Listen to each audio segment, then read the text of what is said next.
Hello and welcome to the second installment of 5 things you might not know about Elden Ring.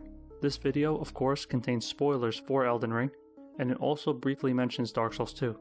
With that in mind, we'll move on to number 1. Removing a beacon from the map does not make it instantly disappear. Instead, it fades away gradually. Also, if you physically touch a beacon, then that will also cause it to fade away, which is pretty handy if you don't want to go into the menu and remove it manually.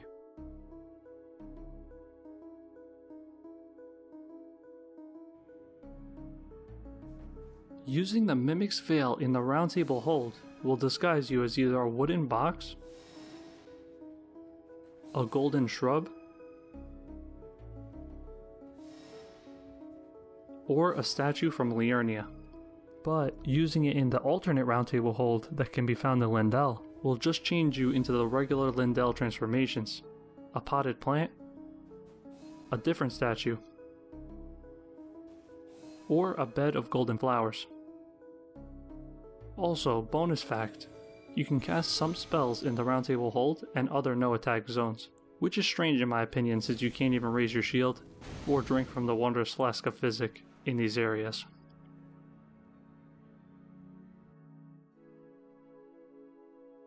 The giant ants that you can usually find throughout underground areas are likely inspired by real-life honeypot ants, which store food in their abdomens to the point of swelling.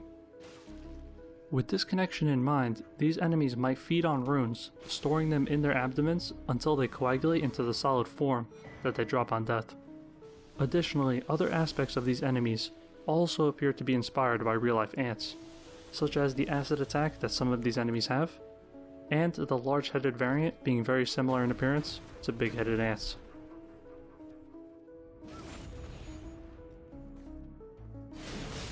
Wait, please! When sparing Patch's life in Murkwater Cave, he will say this. I'll be ready to wheel and deal come next time. His comment about wheeling and dealing is a subtle nod to Lonesome Gavlan from Dark Souls 2, who has a similar catchphrase. Gavlan wheel, Gavlan deal. With Gavlan, you wheel, you deal.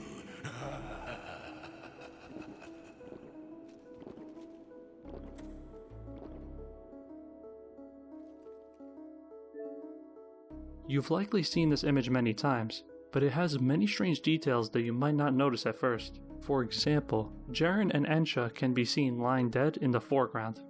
Vike is kneeling in the center next to what I think is the Dung Eater, or maybe a banished knight, laying face down. And, just something interesting to note, Vike is shown with a sword, even though he doesn't wield one in-game. Anyway, there's also the Dragon Corpse from Stormveil right here, despite Stormveil Castle being shown in the background.